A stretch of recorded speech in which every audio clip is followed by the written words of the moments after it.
Aujourd'hui, on va faire les suites numériques. On va commencer par la définition et après les propriétés des suites et ce qu'on attend d'une suite. Qu'est-ce qu'une suite numérique? Une suite numérique UN, c'est une succession des nombres réels, on peut le voir comme ça, hein. Pour chaque entier n, j'associe un réel. Donc, une suite numérique n avec n entiers naturels. Donc, n doit appartenir à une partie infinie de l'ensemble n, ensemble des entiers naturels. Je peux la définir d'une façon explicite, c'est-à-dire je peux exprimer un en fonction de n. Donc, un égale f de n. F, c'est une fonction définie sur 0 plus infini, parce que n'oublions pas que n est un entier. Exemple, un égale 5n plus 3 sur n plus 1. Donc, pour chaque valeur de n entier, j'associe un réel un. Par exemple, si je cherche U0, donc U0, ça correspond à n égale à 0.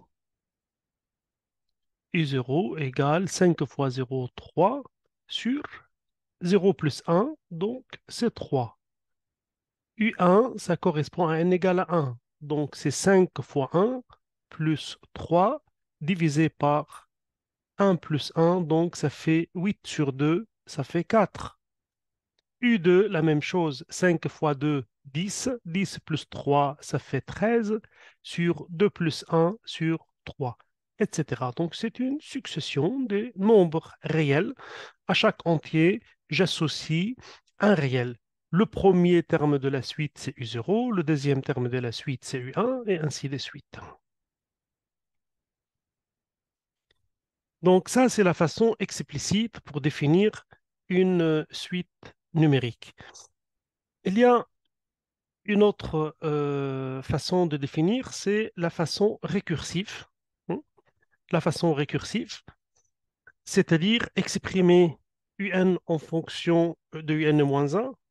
Chaque terme s'exprime en fonction du terme d'avant, ce qu'on appelle la façon récurrente. Le premier terme de la suite est donné. Il existe une relation entre différents termes de la suite. Donc, par exemple, vous avez un plus 1 égale f de un, on l'appelle suite récurrente simple, parce que chaque terme est défini en fonction du terme d'avant, et vous avez un terme qui est donné.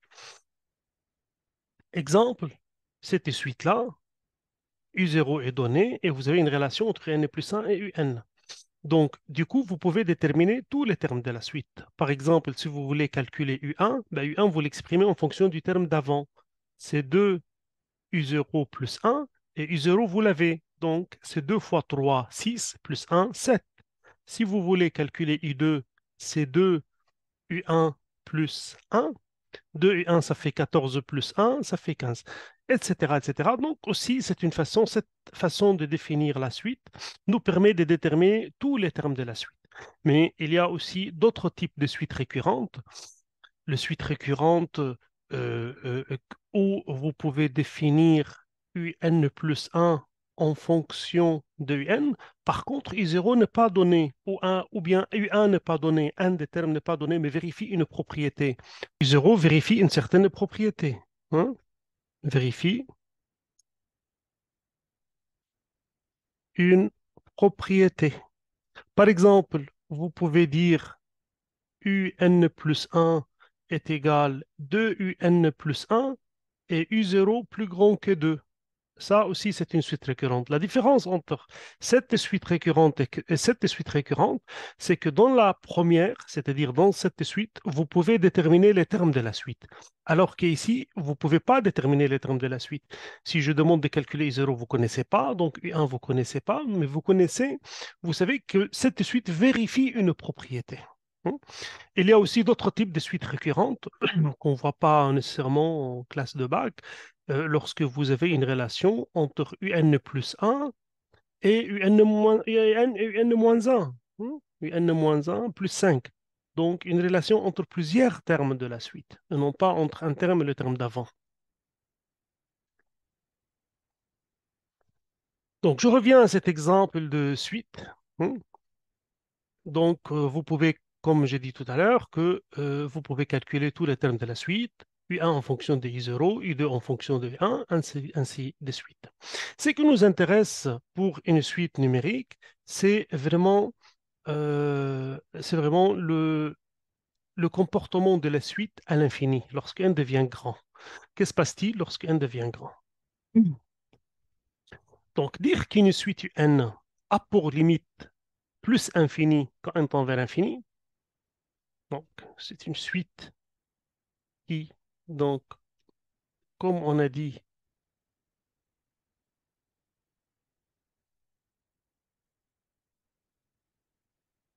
donc vous avez ça c'est n et ça c'est r. Hein. J'ai dit que bah, pour n égal à 0, vous avez U0 ici, par exemple. Pour n égal à 1, vous avez U1 ici. Pour n égal 2, vous avez U2 ici, etc. Dire que la limite égale infinie, c'est-à-dire à force de grandir, hein, à force de grandir, n devient grand. Hein, UN aussi, UN devient grand. Hein, UN devient grand. Donc l'image, à partir d'un certain terme U0, tous les termes deviennent plus grands que A, quel que soit A. Hein. Donc dire qu'une suite UN a pour limite infini plus infini quand n tend vers plus infini, signifie que pour tout intervalle A infini, avec A positif, hein, tout intervalle contient une infinité de termes UN hein, à partir d'un certain rang. Donc, contient tous les UN deviennent ici. Hein, tous les UN à partir d'un certain rang, tous les UN deviennent ici. Et on dit que la limite de n est égale à plus infini.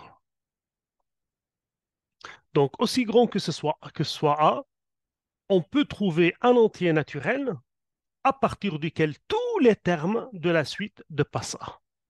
Ça, c'est la signification de la limite égale plus infini.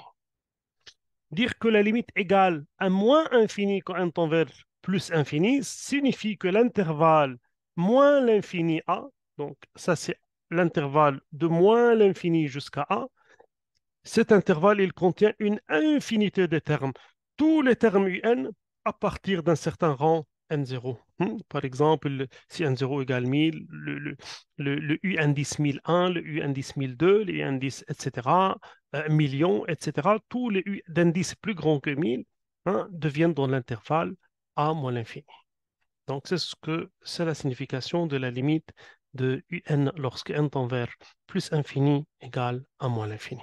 Donc, aussi petit que soit le réel a, on peut aussi petit dans le sens négatif. Donc, tu prends A égale, on prend A égale moins 1 milliard, par exemple. Il doit y avoir un N0, tel qu'à partir de N0, tous les termes sont plus petits que moins milliard, inférieurs que moins milliard.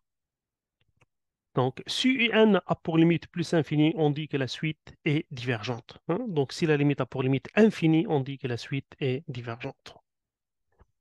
Exemple, la suite de n égale 4n au carré. Bah, lorsque n tend vers infini, bah, infini au carré c'est infini, fois 4 c'est infini, donc la limite égale infini. Mais là, juste pour comprendre un peu la définition, je vais donner cet exercice-là. À partir de quel rang on a dit que quel que soit A, hein, pour tout choix de A, il existe un rang, hein, pour tout choix A, il existe un rang n, hein, tel que à partir de ces rangs, à partir de tous les termes plus grands que A. Donc, si je prends A égale 10 à la puissance 9, je dis qu'il existe un n0 tel que tous les termes de là, ils ont pour image, hein, ils ont pour image un plus grand que 10 puissance n. Donc, il dit détermine cet n0, hein, donc détermine le n tel que dès que n plus grand détermine le n, dès que n plus grand que n, on a Vn Vn plus grand que 10 puissance 100.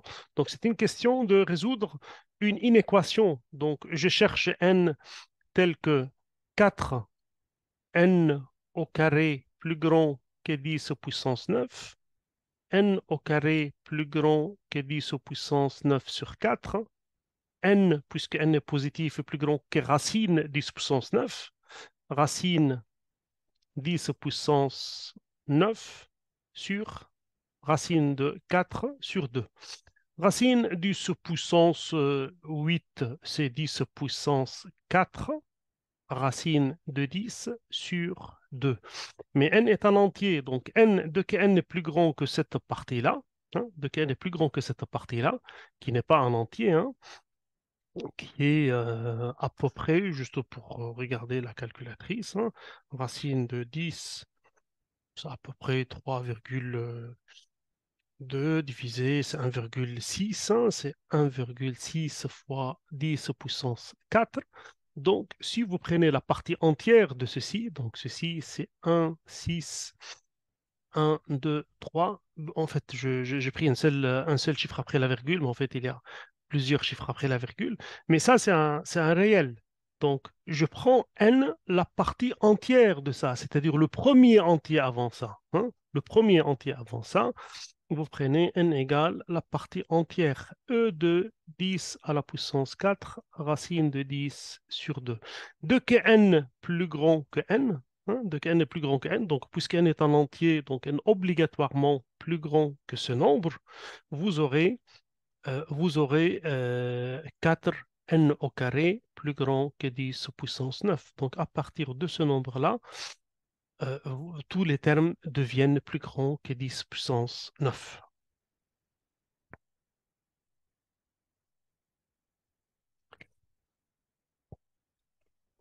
Voilà, donc vous résolvez l'inéquation 4n2 plus grand, donc n est plus grand que 10 puissance, donc n est plus grand que racine 10 puissance 9 sur 4, donc plus grand que 15 811, et vous prenez la partie entière, donc sans la virgule 0,3, la partie entière, c'est ça n, hein, de que n plus grand que grand n qui est 15 812, vous avez Vn plus grand que 10 puissance 9. Hein, donc c'est une suite qui tend vers infini. Et intuitivement, vous savez que n au carré c'est infini, donc limite de Vn égale plus infini.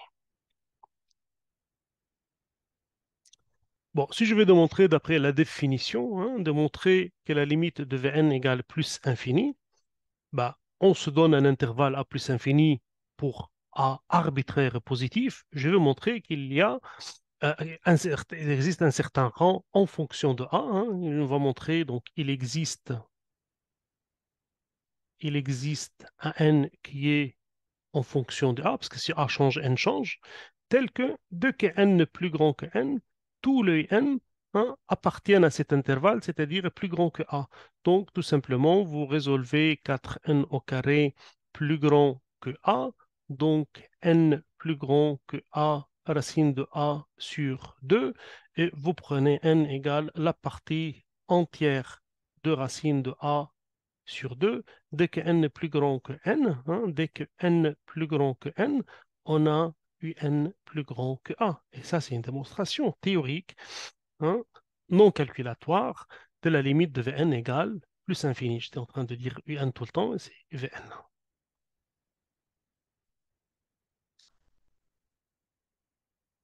Donc la suite, puisque la limite égale plus infini, la limite égale plus infini. Ça, c'est une étude théorique, vraiment, cette première partie, c'est une partie théorique, mais après, la partie calculatoire, c'est ce qui est vraiment demandé, mais c'est juste pour comprendre, euh, à raisonner, hein, à raisonner, à manier, à comprendre les suites.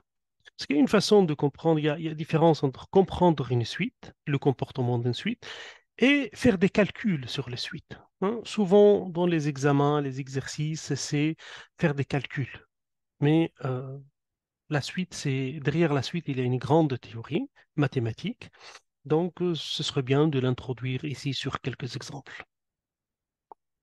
Bon, dire que la limite qu'une suite n a pour limite un nombre réel, donc si la suite a une limite un nombre réel, lorsqu'elle tend vers plus infini tout le temps, cela voudrait dire que tout ouvert contenant L, tout intervalle ouvert contenant L, contient, hein, vous prenez un intervalle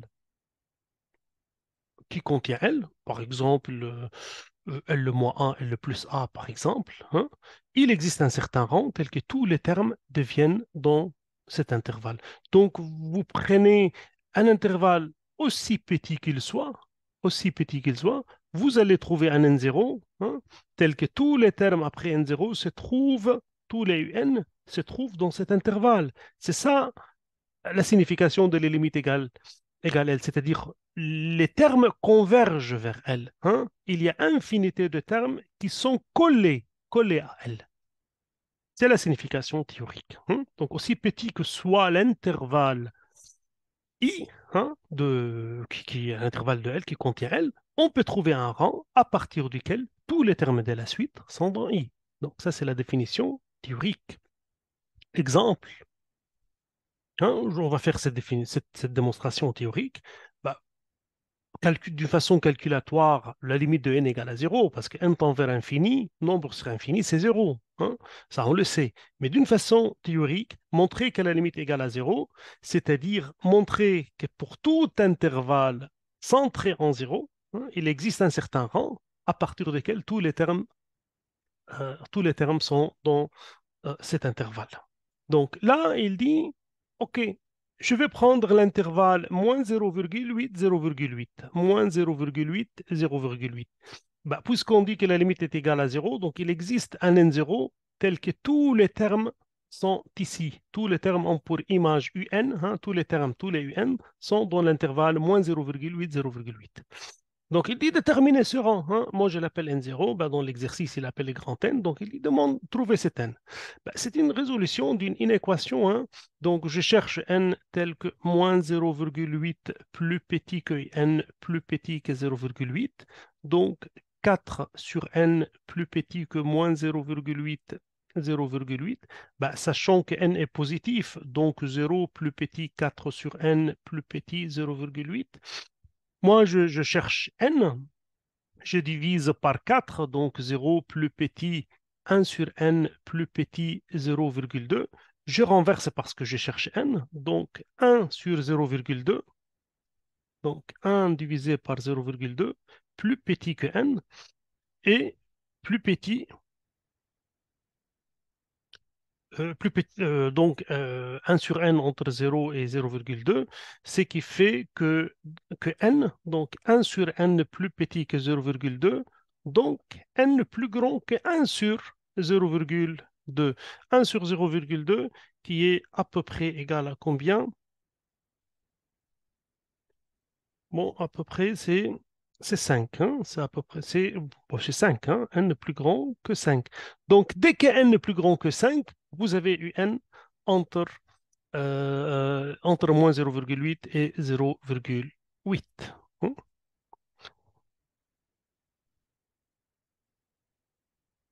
Donc, dès que n est plus grand que 5, hein, tous les termes deviennent dans l'intervalle 0 plus infini, hein. Parce qu'on sait, il n'y a aucun terme plus petit que 0, parce que 4 sur n, c'est toujours positif.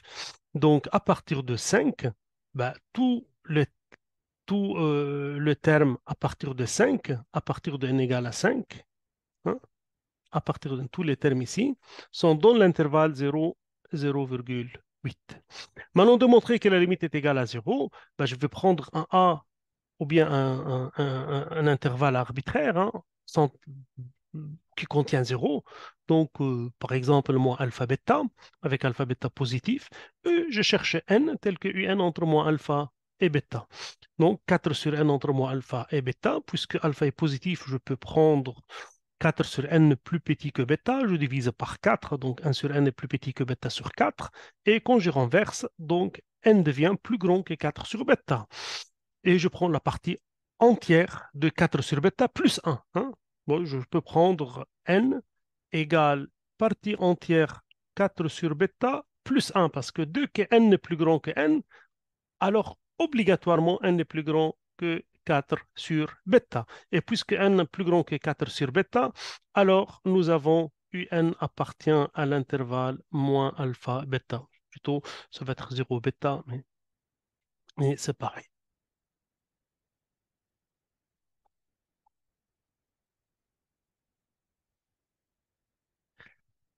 Voilà, donc ça, c'est la façon théorique d'expliquer les suites.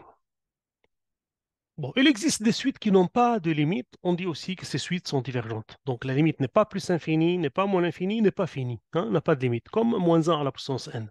Bah, vous savez, lorsque n est pair, c'est 1. Lorsque n est impair, c'est moins 1. Donc il y a infinité de termes qui vont converger autour de 1. Ce sont les termes d'indice pair. Et infinité de termes qui vont se concentrer ou converger autour de moins 1. Hein, ce sont les termes dont l'indice est impair. Et là, on dit que la limite n'existe pas et la suite est divergente. C'est une suite qui diverge.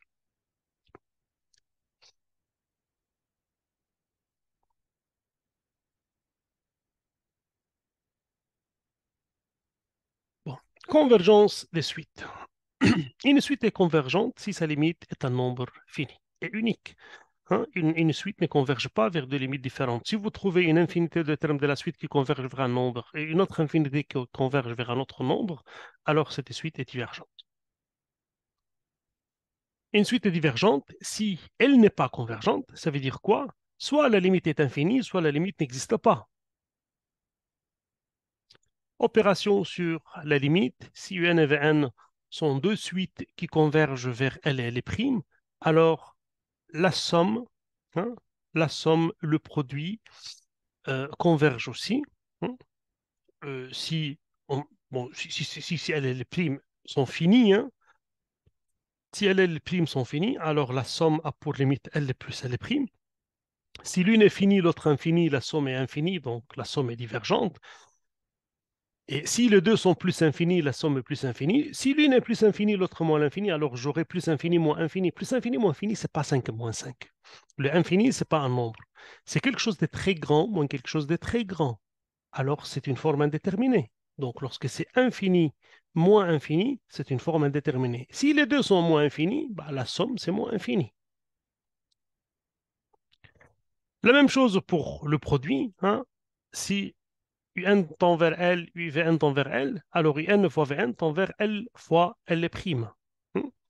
Bah, si L est positif et L' est plus infini, alors le produit, ça donne plus infini. Si L est positif, L' moins l'infini, alors le produit, c'est moins l'infini. Hein. Ainsi de suite. Donc la lecture du tableau est très facile. Lorsque j'aurai une 0, l'autre infini, c'est une forme indéterminée, parce que 0 fois infini, c'est une forme indéterminée. On suppose dans ce troisième cas que Vn différent de 0, hein, ce qui me permet de parler de la suite de la fraction Un sur Vn. Aussi, c'est la même chose. Hein, si Un tend vers L et Vn tend vers une limite non nulle, alors limite de rapport hein, est égale L sur L'. Ainsi de suite, infini sur si l'une est finie, l'autre infinie, donc L sur infini, c'est 0. Infini sur fini, c'est infini. Hein. Infini sur infini, c'est une forme indéterminée. Donc, si les deux ont pour limite infinie, c'est une forme indéterminée. Hein. On ne sait pas si la limite existe ou pas. Il y a des façons de traiter ces cas-là.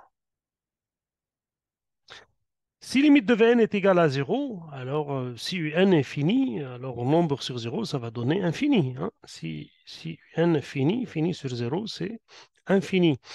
Même infini sur 0, c'est aussi infini. 0 sur 0, c'est une forme indéterminée. Hein. Si les deux tendent vers 0, convergent vers 0, alors le rapport a pour une limite indéterminée. Ben, il y a une façon de traiter ces genres de limites. Exemple. Dans chaque cas, étudiez la limite de la suite UN définie par UN égale N2 plus 8 plus 10. Bah, vous savez, c'est polynôme en N. Vous pouvez directement dire que limite de N lorsque N tend vers le plus infini, c'est la limite du terme dominant. Le terme dominant, c'est N au carré. Donc, c'est plus infini au carré, c'est plus infini. Le travail détaillé, c'est de dire UN égale, vous prenez le terme au carré en facteur, donc 1 plus 8 sur n plus 10 sur n au carré, bah, fini sur infini, lorsque n tend vers infini, ça c'est 0. Lorsque n tend vers infini, nombre sur infini, c'est 0. Il me reste quoi? Il me reste n au carré. C'est pour cela que je dis que limite de n égale limite de n au carré. C'est le terme dominant qui détermine la limite d'une suite.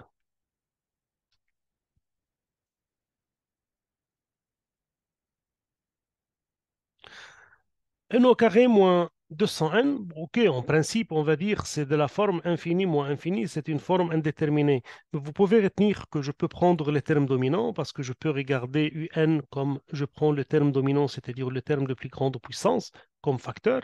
J'aurai 1 moins 200 sur n. Et lorsque n tend vers l'infini, c'est si tend vers 0. Nombre sur l'infini, c'est 0. Alors qu'est-ce qu'il reste? Il reste n au carré. Donc je peux dire que limite de un, c'est limite du terme dominant n au carré lorsque n tend vers plus infini, lorsque n tend vers plus infini au carré, c'est plus infini.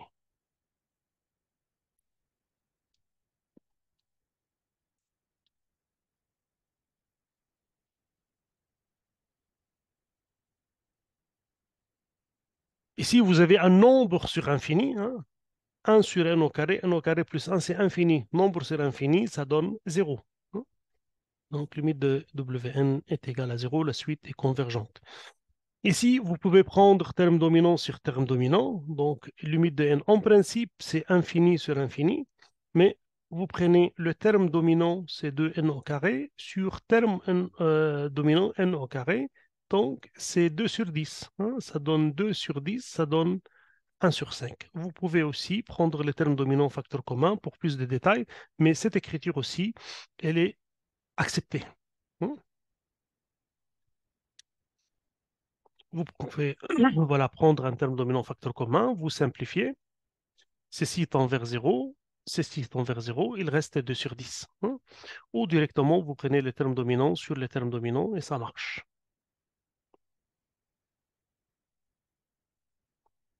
Théorème de comparaison.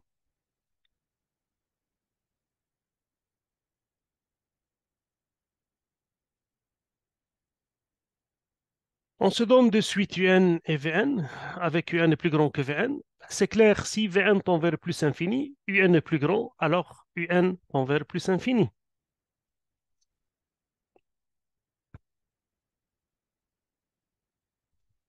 Bah, si vous avez limite de Vn égale moins l'infini, et un il est plus petit, donc aussi c'est moins l'infini. Exemple, on se donne la suite V0 égale 1 et Vn plus 1 égale moins Vn au carré moins n moins 1, de montrer que pour tout n, Vn plus petit que moins n, on déduit que Vn diverge. Donc, vous voyez bien que V0, il est égal à 1, donc ce plus petit,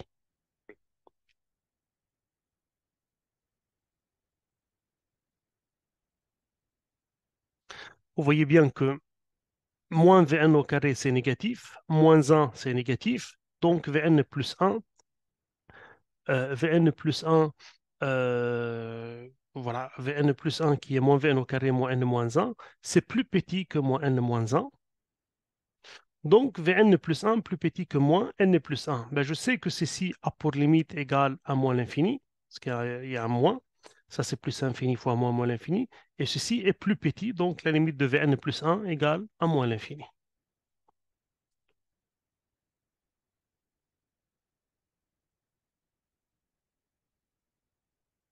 Théorème des gendarmes ou théorème d'encadrement, si vous avez trois suites qui vérifient UN entourées par Vn et Wn, si limite de Vn et limite de Wn est égale à L, alors la limite de la suite au milieu est égale à L.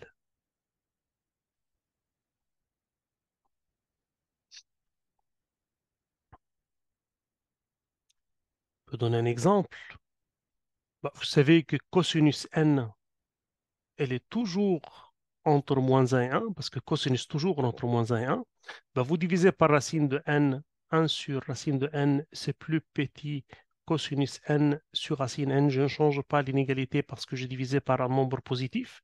La limite de ceci lorsque n tend vers l'infini, c'est 0. La limite de ceci lorsque n tend vers l'infini, c'est 0, parce que c'est un nombre, c'est l'infini. Alors la limite au milieu, c'est 0 et la suite est convergente.